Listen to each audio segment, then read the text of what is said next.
여러분 오늘 제목이 무엇입니까? 누가 하나님의 나라를 얻는가? 어떤 사람이 하나님의 나라를 취할 수 있을까? 어떤 사람이 천국을 얻을 수 있을까? 라고 하는 제목입니다.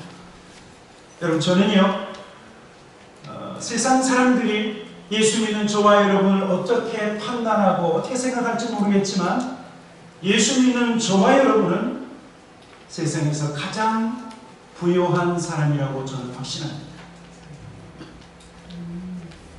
세상에서 가장 부유한 사람이 바로 예수 그리스도를 믿는 사람들, 믿는 사람. 왜냐하면 하나님은 하나밖에 없는 독생자 예수 그리스도를 우리를 위하여 내어 주셨고 우리는 그 예수님을 마음으로 영접했죠. 우리는 예수 그리스도를 소유한 사람들이에요.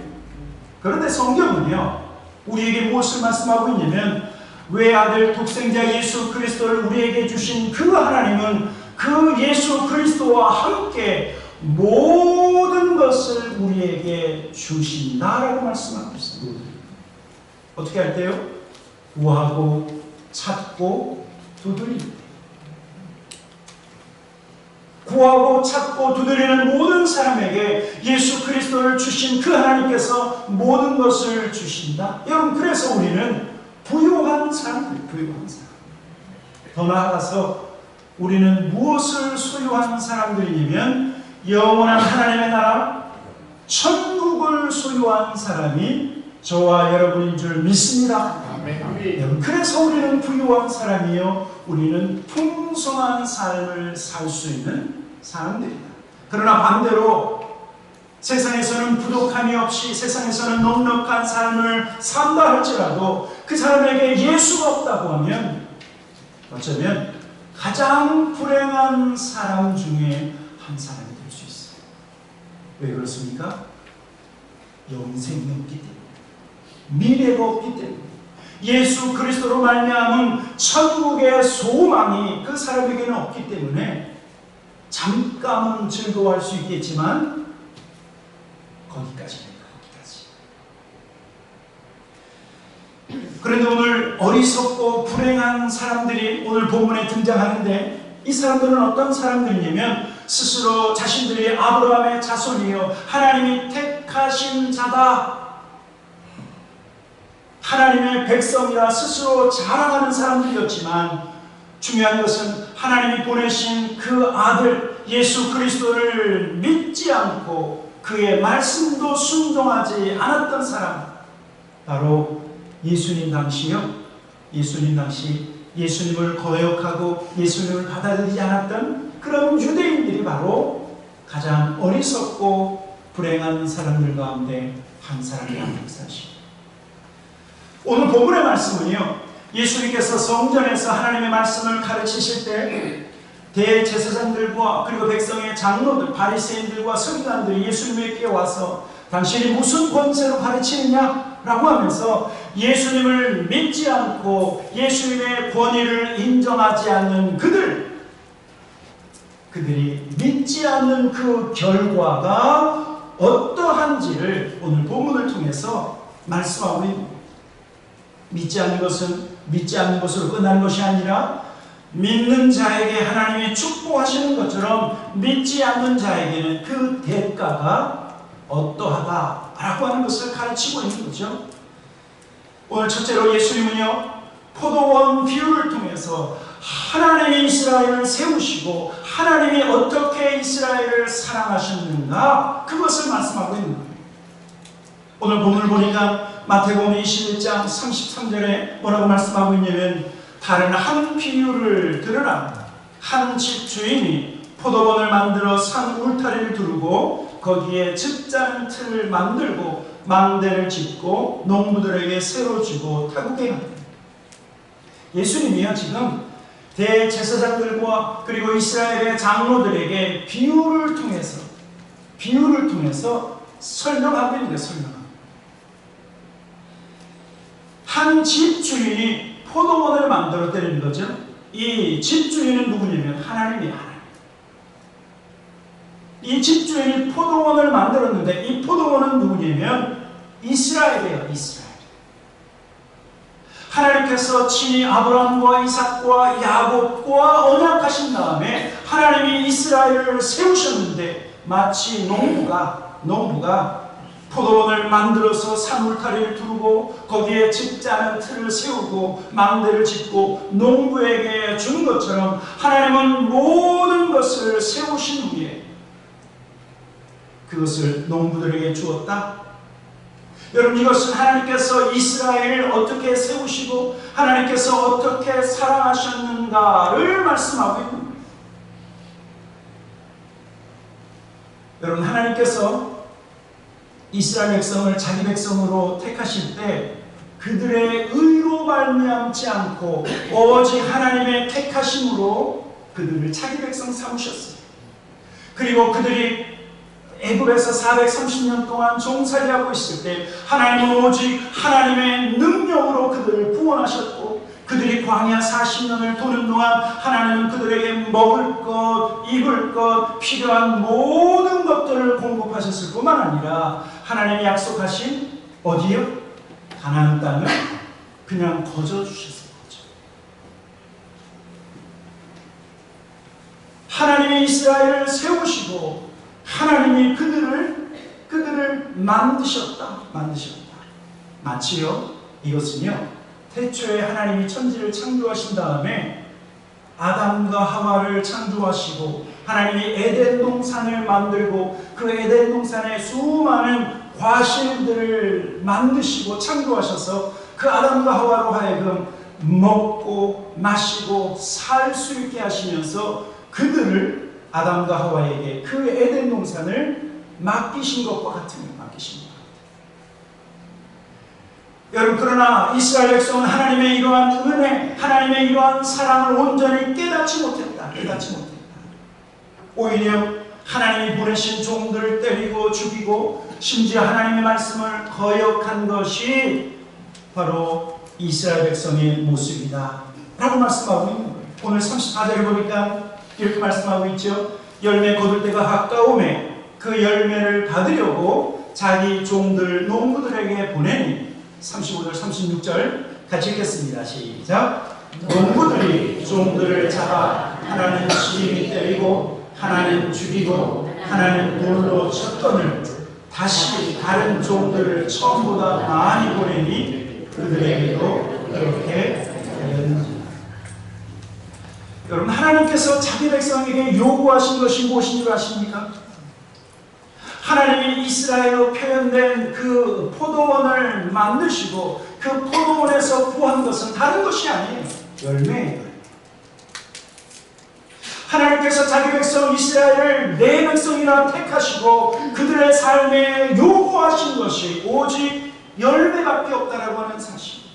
하나님을 믿는 그 믿음, 하나님을 따라 말씀에 순종하는 그러한 삶의 열매를 하나님이 기대하셨는데, 그래서 때때로 하나님은 선지자들을 보내셔서 그들을 바른 길로 인도하시고 잘못된 길로 가면 그들을 책망하시고 다시 돌아오게 하시려고 하는데, 그런데 오히려 이스라엘 백성들은요, 하나님의 종으로 하나님의 선지자들을 보냈지만 그들을 환영하지 않고 그들을 거역하고 심지어 돌로 때리고 핍박하고 죽였다라고 말씀하고 있는 거예요.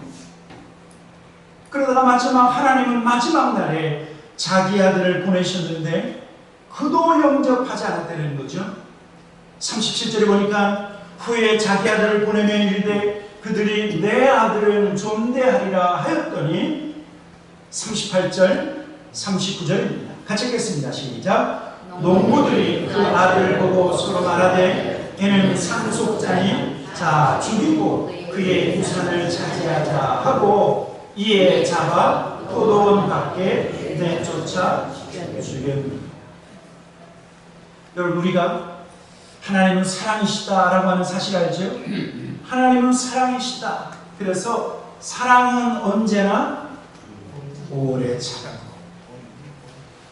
여러분, 하나님의 사랑이 어떻게 우리에게 부어지는가? 하나님은 죄인들 향하여서 오래 참으시고 오래 인내하시고 하나님은 기다려 주신다는, 이것이 바로 하나님의 사랑입니다. 하나님은 자기 백성이 딴 길로 갈 때, 죄 가운데로 갈 때 하나님은 오래 참고 또 선지자를 보내셔서 돌아오게 하시려고 또 이 사람 저 사람 많은 하나님의 종들을 보내다가 마지막 날에는 자기 아들을 보냈더니 자기 아들. 그러면서 기대하고 있는 거예요. 그들이 내 아들은 존대하리라. 내 아들의 말은 들어줄 것이다 라고 했지만 그러나 어떻게 했어요? 포도원 주인의 아들을 오히려 그 농부들이 죽이고 그의 유산을 차지하기 위해서 포도원 밖에서 죽였다라고 말하고 있는 거예요.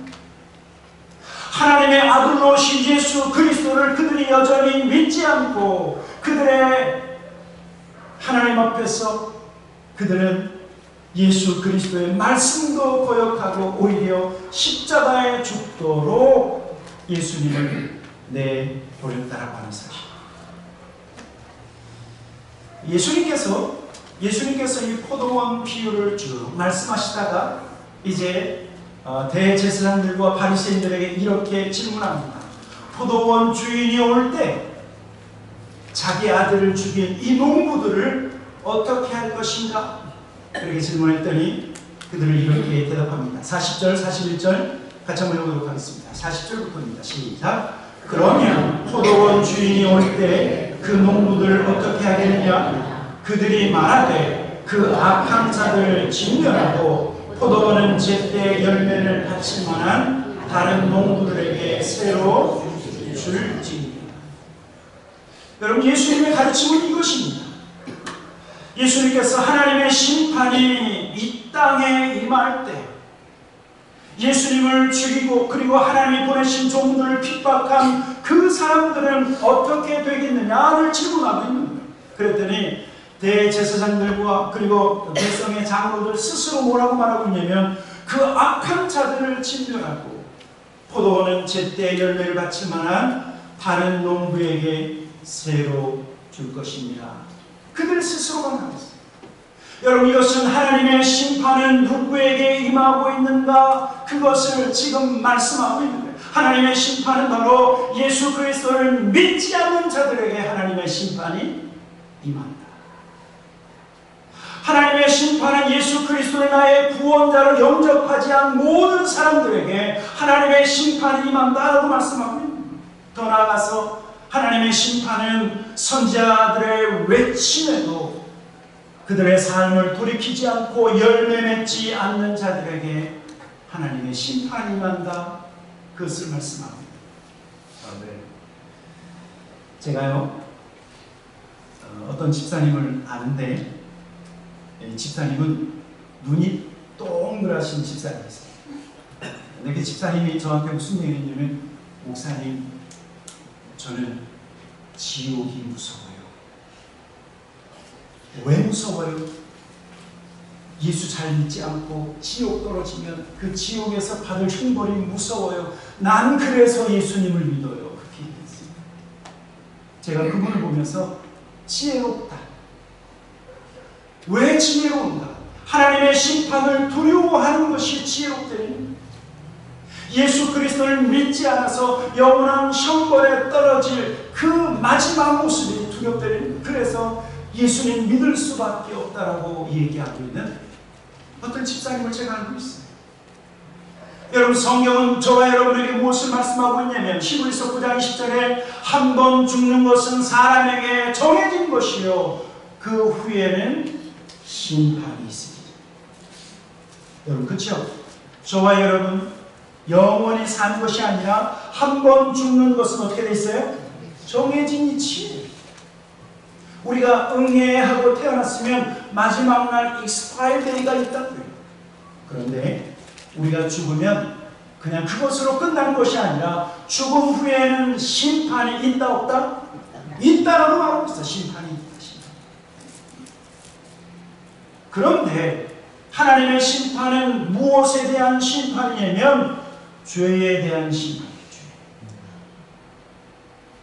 예수님을 믿지 않는 죄에 대한 심판, 하나님의 뜻을 알고도 하나님의 뜻대로 행하지 않았던 우리의 죄에 대한 심판, 말씀을 알면서도 말씀대로 살지 않았던 우리의 모든 심판이 죽음 후에 우리에게 있다라고 말씀하고 있어요. 그리고 그 죄에 대한 대가는 사망이에요. 사망. 여러분, 이 사망은 둘째 사망을 말하는 거예요. 둘째 사망. 여러분 아십니까? 사망은 분리를 뜻해요. 우리의 육체와 영혼이 분리되어지면 어떻게 되죠? 죽음, 사망이에요. 그런데 둘째 사망은 우리 하나님과 내가 영원토록 분리되는 곳이에요. 거기가 어디예요? 지옥. 첫째 사망에서 우리의 영혼과 육체가 분리되어진다고 하면 죄의 대가는 사망이라고 하는 이 사망은 둘째 사망을 얘기하는데, 그것은 영원토록 하나님과 분리되어서 지옥의 형벌과 고통을 당하는 것이 바로 죄의 대가다라고 말씀하고 있어요. 여러분, 그래서 예수님이 필요한 게 예수님. 왜 예수님이 필요해요? 예수를 믿고 예수 이름을 부르는 자는 구원을 얻는다 말씀하고 있기 때문에, 하나님이 세상을 이처럼 사랑하사 독생자를 주셨으니 그를 저를 믿는 자마다, 그 다음에 뭐예요? 멸망치 않고 영생을 얻게 하려 하시니, 예수님께서 저와 여러분의 모든 죄의 형벌을 제하시고 우리를 사망에서 생명으로 옮기셨기 때문에 예수님만이 우리의 소망이에요. 예수를 믿지 않으면 우리에게는 절망이요, 그러나 믿으면 소망이에요. 예수님께서 요한복음 5장에 우리에게 분명히 이렇게 말씀하셨는데, 요한복음 5장 24절입니다. 24절 같이 읽겠습니다. 시작. 내가 진실로 진실로 너희에게 이르노니 내 말을 듣고 또 나 보내신 이를 믿는 자는 영생을 얻었고 심판에 이르지 아니하느니 사망에서 생명으로 옮겼느니라. 여러분, 예수 그리스도를 믿어야 우리가 사망에서 생명으로 옮겨지는 역사가 있다라고 말씀하고 있는 거죠. 사랑하는 성도 여러분, 하나님의 심판을 두려워하시기를 저와 여러분 주님의 이름으로 간절히 축원합니다. 하나님은 심판주이시고 마지막 날 모든 사람들이, 모든 무릎이 주님 앞에 무릎을 꿇을 것입니다. 하나님의 심판을 두려워할 뿐만 아니라 죄를 두려워해요. 심판을 두려워하고 죄를 두려워하는 사람마다 누구를 소망해요? 누구를 의지해요? 예수 그리스도를 의지할 수밖에 없다라고 하는 사실입니다. 그래서 오늘 예수님은요, 하나님의 나라, 천국, 누가 천국을 잃어버리고 누가 하나님의 나라를 얻을 것인가? 오늘 예수님은 열매 맺는 자가 하나님의 나라를 얻을 것이다 라고 말씀하고 있어요.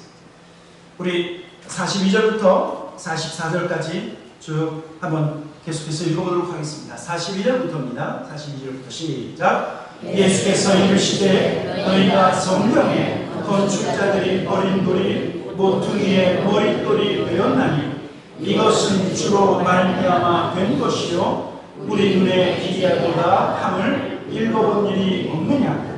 그러므로 내가 너희에게 이르노니 하나님의 나라를 너희는 빼앗기고 그 나라에 열매 맺는 백성이 받으리라. 이 돌 위에 떨어지는 자는 깨지겠고 이 돌이 사람 위에 떨어지면 그를 가루로 만들어 흩으리라 하십니다. 여러분, 유대인들의 눈에 예수님은 어떻게 보였는가? 유대인들의 눈에 예수님은요, 건축자들이 쓰다가 버린 돌, 영 못 쓰는 돌, 예수님을 쓸모없는 분으로 그렇게 여겼다라고 하는 사실입니다. 그러나 하나님은 예수님을 이 땅에 세우시는 교회의 머릿돌이 되게 하시고 예수 그리스도로 말미암아 이 땅에 하나님의 나라가 확장하도록 하나님은 예수님을 모퉁이 머릿돌이 되게 하셨다. 여러분, 모퉁이의 머릿돌이라고 하는 것은요, 가장 중요한, 건물의 가장 중요한 기초석이 되게 하셨다라고 하는 사실이에요. 유대인들의 건물은요, 우리의 건물하고 조금 다른 구조를 가지고 있는데, 그들은 건물을 지을 때 네모 반듯한 돌을 깎아서 먼저 그것을 세우고, 그것을 중심으로 이쪽 벽을 세우고 저쪽 벽을 세워서 건물을 올립니다. 그러니까 모퉁이의 머릿돌이라고 하는 것은 건물의 시작이 될 뿐만 아니라 건물의 중심이 바로 모퉁이의 머릿돌. 예수님께서 하나님의 나라와 이 땅의 교회의 머릿돌이 되심에도 불구하고 유대인들은 여전히 예수님을 영접하지 않고 믿지 않고 그의 가르침을 따르지 않았다. 그런데 그 결과가 무엇인 줄 아십니까? 하나님께서 이스라엘 백성들에게 맡기신 하나님의 나라, 그들에게서 그 나라를 빼앗고 오히려 열매 맺는 백성에게 그 하나님의 나라를 주신다라고 말씀하고 있습니다. 여러분, 하나님의 나라, 천국, 열매 맺는 자가 천국을 얻는다라고 말하고 있는데, 여러분, 누가 열매를 맺는 사람인 줄 아십니까? 예수님을 믿는 사람이 열매 맺는 사람. 예수님을 믿는 사람이 열매를 맺는 사람인데, 여러분, 사도행전 16장 한번 이 말씀 보십시오. 같이 읽도록하겠습니다. 16절 시작. 이르되 주 예수를 믿느니라, 그리하면 너와 네 집이 구원을 받으리라 하고. 여러분, 예수 그리스도를 믿는 것이 어떻게 열매를 맺는 것인가? 예수 그리스도를 믿으면 열매를 맺기 시작하는 거예요. 왜? 예수 그리스도를 믿을 때 하나님은 저와 여러분에게 믿음의 씨앗을 우리에게 뿌려주셔서 그 믿음에서부터 무엇이 자라나요? 씨앗이 자라나고 그것이 자라나서 후에는 열매를 맺는 것이기 때문에 예수 그리스도를 믿음으로 그 열매가 시작되어진다라고 하는 사실. 문제는 뭐냐면 입으로만 주여 주여 하는 것은 제대로 믿는 것이 아니에요. 내가 예수님 믿습니다. 입으로만이 아니라 삶으로 무늬만 크리스찬이 아니라 교회만 왔다 갔다 하는 성도가 아니라 예수님과의 온전한 관계, 예수님과의 친밀한 관계를 가져야 여러분 그것이 진정으로 예수님을 믿는 자의 모습. 그래서요, 요한복음 15장에서 예수님은 포도나무 비유를 통해서 예수님을 믿는 것이 무엇인지를 조금 더 자세하게 설명해 나가고 있는데, 우리 잘 알고 있는 거죠? 요한복음 15장 5절 6절입니다. 같이 한번 읽도록 하겠습니다. 5절 6절 시작. 나는 포도나무요 너희는 가지라. 그가 내 안에 내가 그 안에 거하면 사람이 열매를 많이 맺나니 나를 떠나서는 너희가 아무것도 할 수 없습니다. 6절. 사람이 내 안에 거하지 아니하면 가지처럼 밖에 버려져 마르나니 사람들이 그것을 모아다가 불에 던져 살해합니다. 여러분, 예수님께서 포도나무 비유를 통해서 또 말씀하시는 것이 있습니다. 나는 포도나무요 너희는 뭐라고요? 가지다. 어디에 붙어있는 가지? 포도나무에 붙어있는 가지라고 말하고 있습니다. 그런데 이 가지에서부터 열매를 맺는데, 이 가지에서 열매를 맺는 방법은, 유일한 방법이 무엇인 줄 아십니까? 이 가지가 나무에 붙어 있어서 이 나무로부터 진액을 빨아먹는 거예요. 이 나무에서 공급해오는 영양분을 받아먹어야 이 가지에서 열매를 맺는다. 만약에 이 가지가 지사 같다고 포도나무에서 뚝 떨어져서 혼자 있으면 어떻게 될까요? 말라 비틀어 죽지. 가지가 열매를 맺기 위해서는 나무에 달라붙어서 나무로부터 공급되어지는 것을 먹고 마셔야 가지가 열매를 맺는다. 그래서 예수님은 뭐라고 말씀하고 있냐면, 그가 내 안에 내가 그 안에 거하면 사람이 열매를 많이 맺는다. 그러니까 나는 예수 믿는 크리스찬이요, 그리고 교회만 왔다 갔다 해서 내가 열매를 맺는 것이 아니라 예수님과 나와의 관계, 내가 예수님께 붙어 있어서 예수님이 내 안에, 내가 예수님 안에 거하면서 예수님과 친밀함을 가져요. 친밀함. 예수님과 가까운 연합과 교제를 가져야, 그래야 내 안에 무엇이 열매가 맺혀진다고요? 신앙의 열매, 성령의 열매, 의의 열매, 입술의 열매, 수많은 열매가 예수님으로부터 공급받아서 맺혀진다고 말하고 있는 거예요.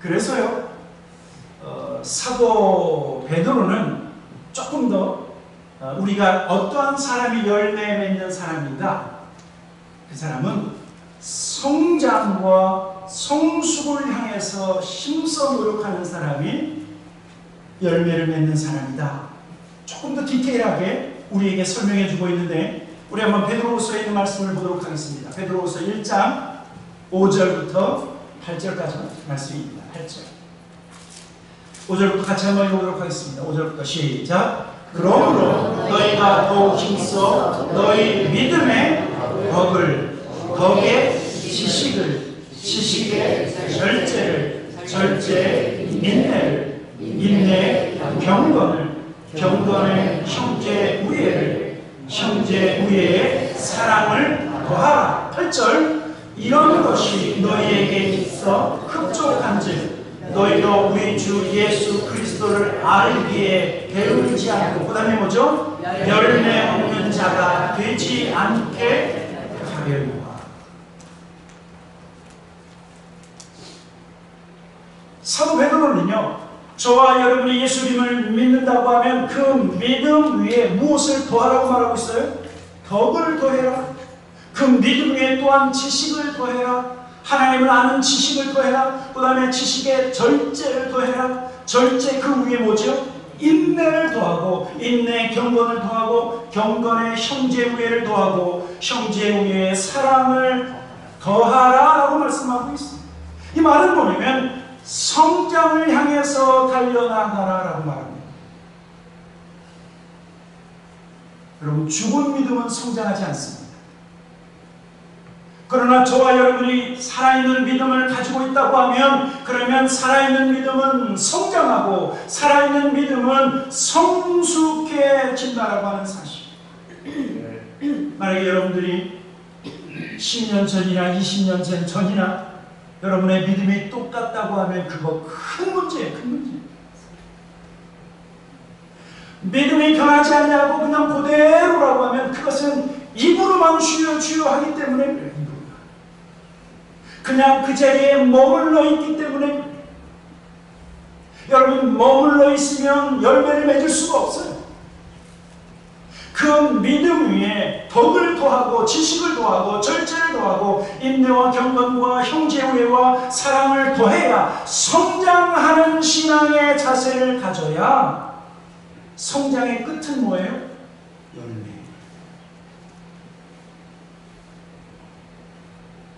얼마 전 예수님께서 무화과 나무 속에서 열매를 찾다가 열매를 발견하지 못하니까 뭐라고 말씀하셨어요? 이후로는 이 나무에서 영원토록 열매를 맺지 못할지. 그래서 그 무화과 나무가 말라 비틀어 죽었어요.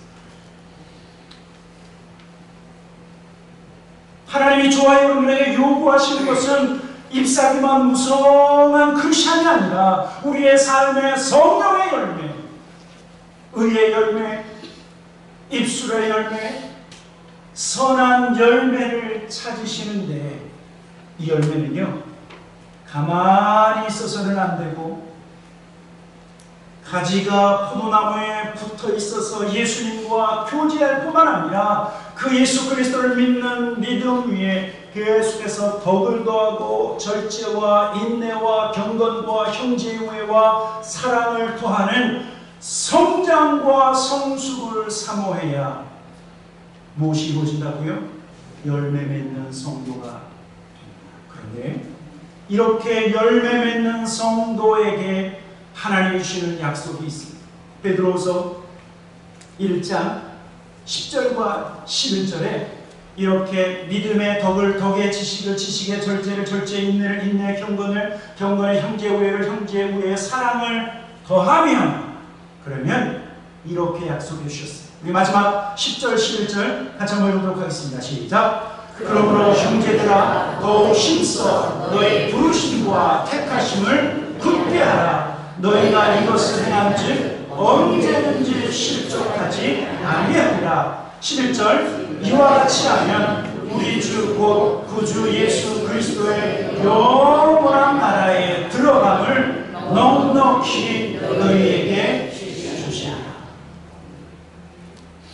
여러분 11절 너무 중요한 말씀이지요. 성장하는 믿음, 성숙해지는 믿음, 그래서 열매 맺는 성도에게, 열매 맺는 믿음을 가진 사람에게 무엇을 주시는가?